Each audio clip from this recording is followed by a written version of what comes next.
She was just a girl when she lost her mother. It was competitive sports that helped her cope with such devastating loss. From early on, she displayed a remarkable resilience, no matter the obstacles. Cindy Ranii was driven to succeed. Into her late 50s, she says she was living a wonderful, active, fulfilling life. Then came a devastating diagnosis. Out of the blue, she was playing tennis and golf one day, and the next, paralyzed from the chest down. How did she cope?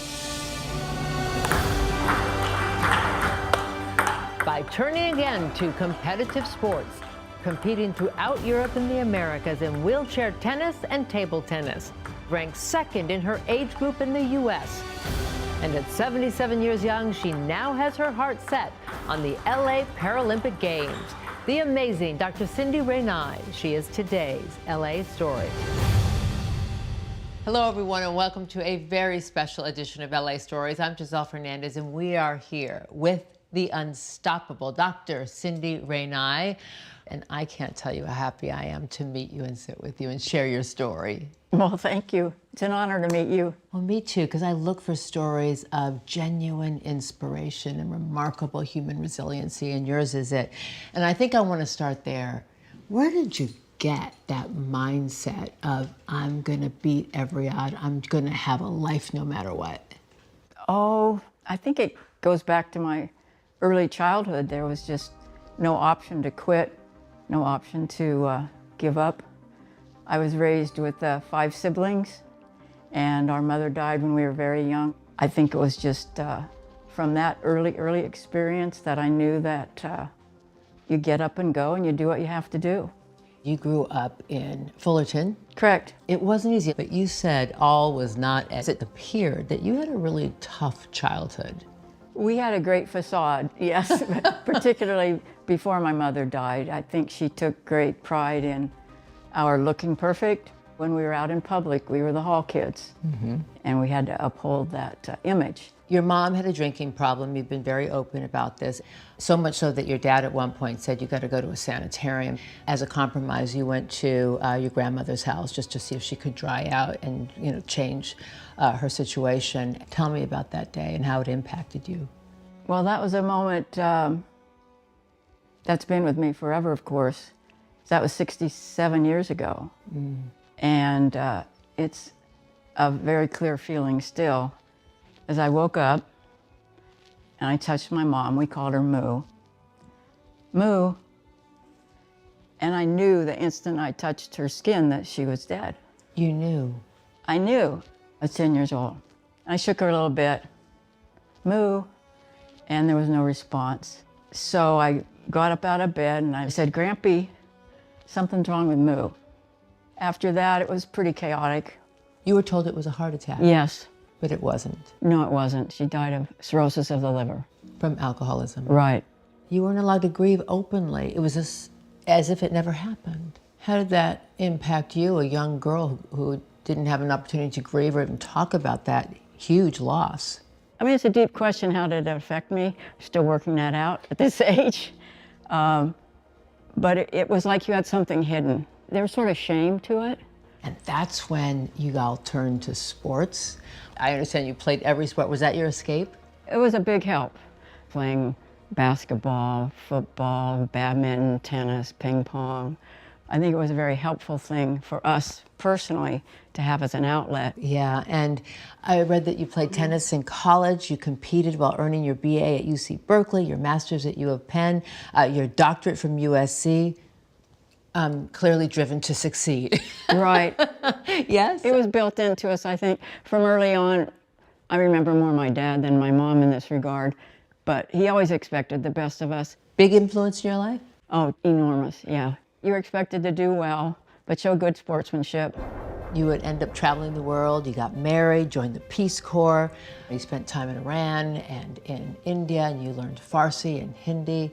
Remarkable. That got me really interested in world travel and cultural comparisons and anthropology and foreign languages, world languages. So lots of adventures. You come back to the States with your husband, Jim, have a couple of kids, pursued this amazing career in education. You become a principal of a number of schools, even a superintendent. That was really my passion. You have these precious kids, and their time is precious, and they should get the best education, whoever they are, wherever they are. Well, you've had a remarkable career in education. After 18 years of marriage, though, you decided that was going to come to an end. Nothing about your life seems to go a normal path. No, that's true. So you divorced, and both you and your husband, Jim, come out as gay, which I understand was difficult for your kids. But what struck me is that you did it anyway, that somehow whatever your truth is and whatever it is, you seem to step into no matter how difficult it may be. Trademark of yours? Eventually, I don't claim to be quick at standing up and telling my truth. And when I was first with Shelley, I was very shy to be courageously open about who I was as a lesbian. So it took a while. But what did you learn from that experience that impacted then the rest of your life? The fear was worse than the reality, was the main teaching, I think. I was so afraid, what would my brothers say? How would my colleagues react? And how did they react? Of course, they reacted lovingly. I mean, here you are in your late 50s. You have a successful career, beautiful wife, kids. Describe to me just where you thought your life was. Well, I felt like I was ready for a transition to something, but I didn't know what. So in part, that's why we took 3 weeks off. We went overseas to a wedding in Scotland for our daughter, Melina. And when you get there for this beautiful family event, you have some back pain. Right. And I thought, I'd been lugging around luggage in golf clubs. I thought, well, that's just lower back pain. I had no idea what it was. I thought, well, maybe I have a pinched nerve, that old-fashioned pinched nerve. Well, your life seems to be one that things can change on a dime. And when we come back, we're going to talk about how you dealt with cataclysmic change in your life and the mindset you had to just transcend every challenge. When LA Stories comes right back.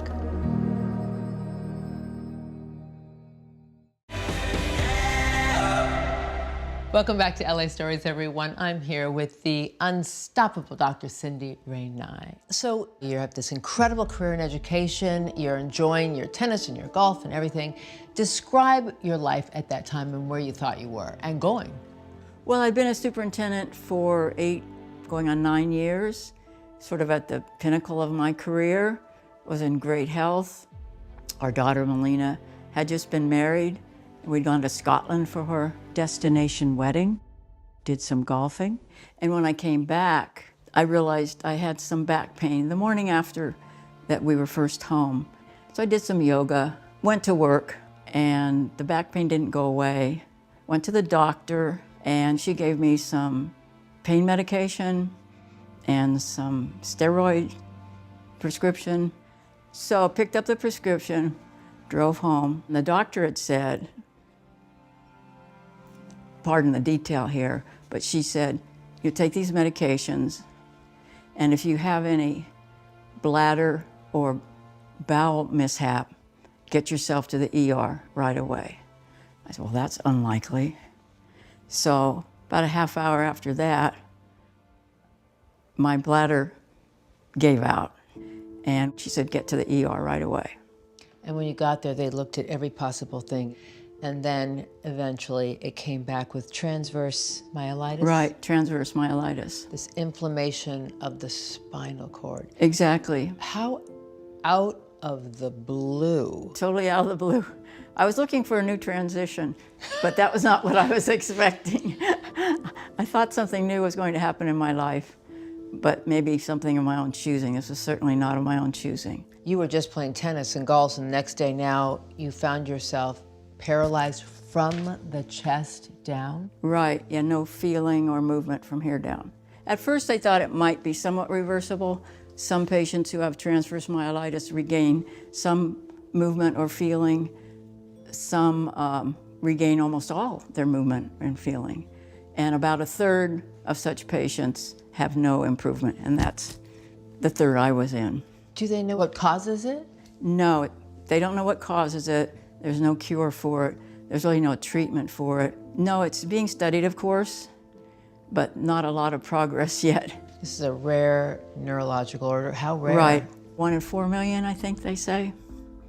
Out of the blue, toddlers can get it, teenagers, young adults, older adults. So it's quite mysterious. And when you realized, okay, this is a cataclysmic shift in my life, how did you respond to it? So the doctors at first were saying, you've probably had a stroke in your spine, and we'll get you over to rehab for about 6 weeks. That foot thing will be taken care of. You should be okay. So you had hope. I assumed I'd be up and vigorously active again. So went to sleep one night with that mindset. And in the middle of the night, I was doing some range of motion exercises, always trying to do the best, right? I'll do some extra athlete in you. Extra exercises in the night so I'll get better faster. And I realized my left foot isn't weak, I can't move it, my left foot. And then I realized I can't move my right foot either. And then I started touching my legs and I realized I can't feel my legs. And then I realized I can't feel my stomach. It happened that quickly? Basically overnight. At that moment, I said to myself, I think I said it out loud, pardon my language, I'm screwed. Because at that moment I realized I'm paralyzed. So that initial shock was, oh my God. And then I was in so much pain for a couple weeks, I really didn't have any plan or any mindset or anything other than get me out of this pain, because I was in spinal shock and terrible spinal pain, despite a lot of morphine. And then that subsided, and they basically said, well, we're going to send you to rehab. And it was again in that moment I realized, aha, this is not going to be fixed. I'm not going to get better. So that's when the mindset shifted to, let's get going. And I never considered any other option than, let's get to the gym, let's start the bicep curls, let's learn how to get in and out of a wheelchair, let's build up the arm strength to push the wheelchair. No, I never considered any other option. I was in the rehab facility with about 20 other people, so I could see all the different ways this kind of calamity was being handled. You had said that you were very impressed by the young people who didn't have your long career, your marriage, your kids, and all the life grand travels and experiences you've had. Right, I felt very blessed, and I said that to myself many, many times. You're 58 years old, you have a beautiful wife, you have 4 wonderful children, you have grandchildren, you've had a wonderful career, and this has come to you. But look at these other young people. There was a roommate of mine, Maria. She was barely 20. She had a 2-year-old son, had been in a terrible crash, and she was in a halo. And I just felt such compassion for her. We would hear Maria weeping, and Shelley would go over and comfort her. So to compare my situation to Maria's or some of the other young people there who had been in skiing accidents or motorcycle accidents, diving accidents, some with basically nothing to support them. And I had everything to support me. So how could I complain about my fate? And I'm sure Shelley made you laugh. Shelley's spirit and sense of humor and support of me no matter what happens is essential. This is not a singular act, this ability to be resilient. I really feel like it's a team sport. Well, once more, your trademark resilience kicked in, because when you got out of rehab, you started calling around disability sports programs in your area, called the coach of the wheelchair tennis program, and then something kicked in. Yeah, I had the great fortune of meeting Sharon Kelleher, who was an Olympic wheelchair tennis player, and when she heard I was interested in wheelchair tennis or sports in general, this is one of the amazing things in the disability community. This is an example of such. She was at my office the next day. Cindy, here's what wheelchair tennis looks like. This is when we practice. This is the equipment you need. Come out and play with us. And that's how I got started in the wheelchair sports, was through Sharon. How tough was it to learn how to maneuver and play a game you know so well, but in a chair? You know, it wasn't that hard to be okay at it. You wheel with your left hand and you hit with your right hand. And you toss the ball for the serve, hit it with your right hand. So it came pretty naturally. You competed in wheelchair tennis for 5 years, earned a national top 10 rating in the A division. Pretty good, but I knew I wasn't good enough to be world class. And for some reason I got it in my mind, I'd like to find a sport where I could be world class. And you did. And when I we did. come right back, we're going to dive into the next chapter. In table tennis, we did have a commanding championship career. When LA Stories comes right back.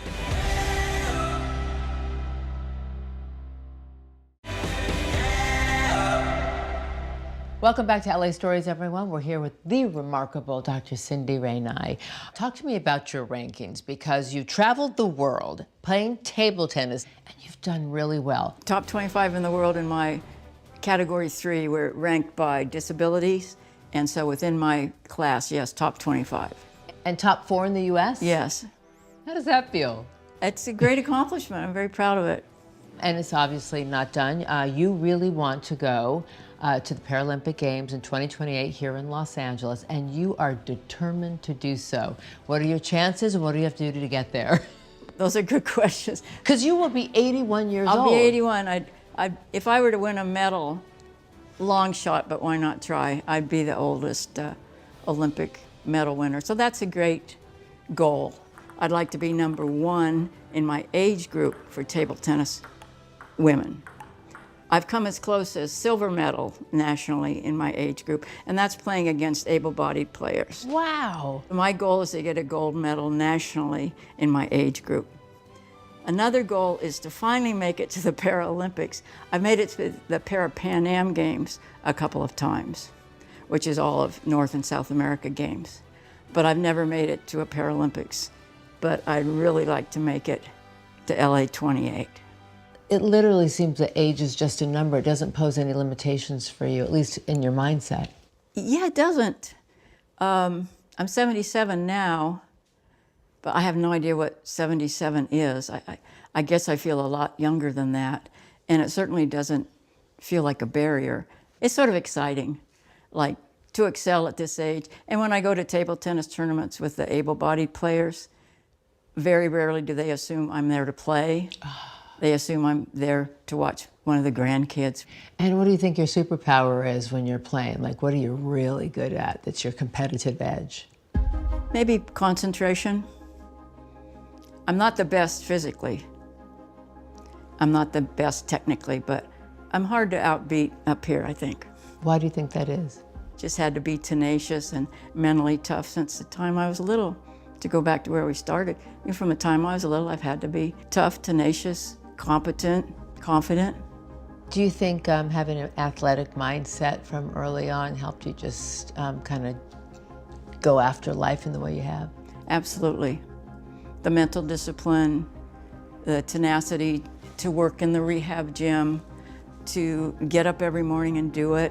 It takes a lot of work to get up and be active and healthy. And a lot of people don't get up because it is hard. So I think the athletic mindset, you're absolutely right, there is that connection. And what makes you want to share your story? I think sharing our story is helpful to others. It can't help but be, maybe to one person. So I share it just in case it's helpful to somebody. And to someone who has just had a catastrophic illness or accident and finds themselves just in a life shift that they feel is one with no hope, what would you say to them? I can say with assurance, there is life after paralysis. There is life after physical setback. Mm-hmm. You're still you. And that's one of the things I told my people at work when I returned. And they were struggling. How do we talk to Cindy now? What do we say? And I tried to reassure them, I'm still Cindy. So that's what I try to share with my mentees is, you're still Martha, you're still John. Do you have a motto you live by? It's a little esoteric. It's okay. I often say to myself, Tat Twam Asi, thou art that, you art thou. Meaning? You're bigger than your little teeny self. The universe is enormous. life is diverse. Life has joys, life has challenges, and you're just a little part of the whole scheme. So relax. Like the British phrase, how's it go? Stay calm and carry on. The Queen. That was the Queen's motto. Was that the Queen's motto? Well, bravo to her. Yeah. And bravo to you, you're the Queen. And I will be looking for you, as we all will be, in the Paralympic Games in 2028, watching you as a champion, whether you win or not. It has been such an honor to share your story and sit with you. Thank you for honoring me with this interview. Oh, it honors all of our viewers who get the opportunity to hear your story. Thank you. And thank you for watching another edition of Valley Stories. I'm Giselle Fernandez. See you next time.